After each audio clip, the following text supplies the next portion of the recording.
अस्सलाम वालेकुम दोस्तों, मैं डॉक्टर अनम से ताबा हमें क्लिनिक साथ भाइयों को सामने करूँ। हमारे साथ लग रहे हैं, जुड़ रहे हैं। हम आपको हम एक्सपेरिमेंट साथ तजर्बा और लेटर मालूमात भाइयों तक पहुँचाते रहेंगे। तो आज का मौजू है, आज का टॉपिक है चक्कर। तो चक्करों का मसला अक्सर ख़वातीन हज़रात को रहता है। तो चक्करों की बहुत सारी वजूहत है, बहुत सारी काजेज़ हैं इसकी। तो अगर एचपी लेवल कम हो जाए तो फिर भी चक्कर आते हैं, अगर कब्ज़ का मसला हो तो फिर भी चक्कर आते हैं, अगर ब्लड प्रेशर की ज़्यादती हो तो फिर भी चक्कर आते हैं।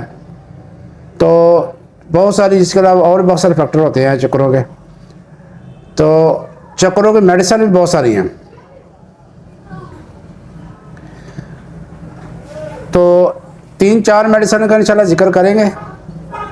तो इंशाल्लाह इसी के अंदर ही आपका जो पेशेंट है वो कवर हो जाएगा। तो चक्करों की सबसे जो बड़ी वजूहत जो मैंने पहले बताई हैं, इनमें से सबसे बड़ी वजूहत जो होती है वो कानों की इन्फेक्शन होती है, या कानों की वजह से चक्कर भी आते हैं। कानों के दरमियानी नाल ट्यूब के अंदर एक माया होता है, जो माया जो है, अगर इसका माया का बैलेंस जो है आउट हो जाए, यानी इसका बैलेंस आउट हो जाए इस माया का, तो फिर भी चक्कर आना शुरू हो जाते हैं। जब थोड़ा सा इसका माया का बैलेंस आउट होता है, थोड़ी सी हरकत मूवमेंट होती है, तो असाब के ज़रिए फ़ौरन दिमाग को मैसेज पहुँचाया जाता है और इसकी वजह से चक्कर आना शुरू हो जाते हैं।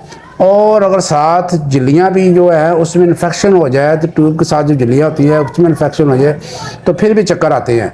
तो इन कानों की खराबी की वजह से जो चक्कर आते हैं उसकी 2 बड़ी मेडिसिन है। एक मेडिसिन है ब्रायोनिया और दूसरी मेडिसिन है कैकुलस। कैकुलस जो है ये भी चक्करों की बहुत बड़ी मेडिसिन है। इसके साथ वोमिटिंग होती है, उल्टी आती है, के आती है। तो वो अगर माया की जो बैलेंस आउट होने की वजह से अगर चक्कर आ रहे हैं तो बेहतरीन मेडिसिन कैकुलस है। और अगर इन्फेक्शन की वजह है, कानों में अंदर इन्फेक्शन की वजह से झिल्लियों की इन्फेक्शन है, तो फिर ब्रायोनिया काम करती है।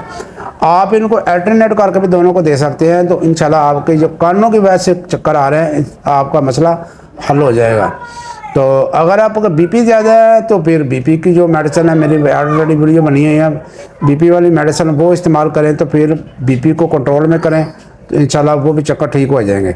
इसके अलावा नेक्सोमिका जो है वो भी बहुत अच्छी मेडिसिन है। वो अगर मैदे की खराबी की वजह से चक्कर आ रहे हो तो वो नेक्सोमिका अच्छा काम करती है। आप ऐसे भी कर सकते हैं कि एक डोज नेक्स्ट की दे के 1 ml या 200 की, उसके बाद कैकुलस 200 सुबह का टाइम और ब्रायोनिया शाम का टाइम, इन दोनों मेडिसिन को अल्टरनेट करके आप दे सकते हैं। तो इससे आपको बहुत अच्छे रिजल्ट मिलेंगे। इसके अलावा फास्फोरस भी चक्करों की दवाई है। फास्फोरस भी चक्करों की दवाई है। इसके सिम्टम अगर आपको मिले तो ये भी अच्छा काम कर देती है। तो इसके अलावा कोनियम, जो बूढ़े आदमी को चक्कर होते हैं उनके लिए भी अच्छी ये दवाई है कोनियम। तो ये थी आज की दवाई चक्करों के बारे में। तो आप ऐसे भी कर सकते हैं, मैंने बता दिया कि पहले नेक्स्ट, फिर ब्रायोनिया, फिर कैकुलस, इसको अल्टरनेट करके दें तो आपका इन 3 दवाइयों के अंदर ही मरीज़ कवर हो जाएगा। अगर उल्टी ज़्यादा आ रही है, वोमिटिंग ज़्यादा हो रही है, तो फिर आप एपिका का इस्तेमाल भी कर सकते हैं। साथ एपिका 1 ml या CM की 2-3 डोजें दे दें, इंशाल्लाह फ़ौरन वोमिटिंग रुक जाएगी। ये बहुत अच्छी मुजरब दवाई है ये वोमिटिंग की और उल्टी की।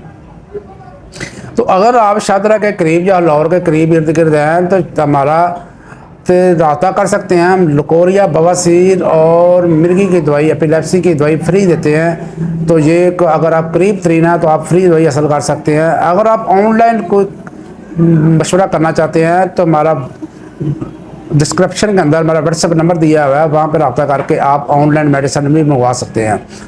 तो ये था भाई आज का टॉपिक, आज का मौजू। तो आज अगर आप चैनल पे नए हैं तो सिर्फ रंग का सब्सक्राइबर बटन दबा के इसको काला कर दें और बेल आइकन बटन दबा दें ताकि आने वाली फॉर्मेटिव वीडियो भाई तक पहुँच रहे। तब उम्मीद जिंदाबाद, पाकिस्तान जिंदाबाद, अल्लाह हाफिज़।